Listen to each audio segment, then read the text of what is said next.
All right, we're going to do tarot cards. But first of all, it's the day after the election. It is Eastern Standard Time, 12:53. Now I've discovered through the miracles of technology that I can actually look at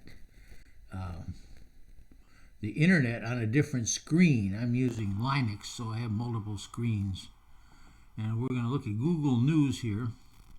No, I think I'm going to not waste time. I'm going to go to, they say something about get real-time election results.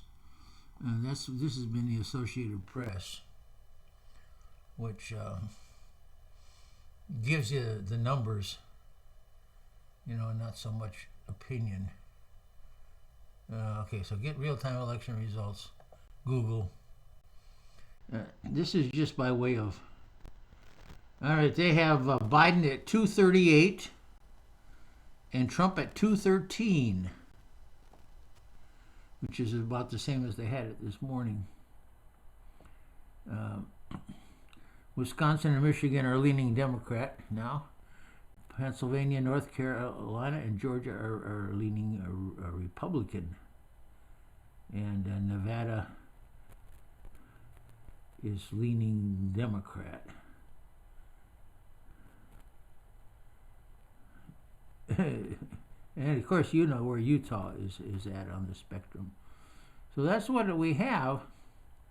Now we're going to read the cards. I mean, in other words, the whole point is of this is that I'm not cheating, other than the fact that I predicted just about everybody to win at one time or another over the last.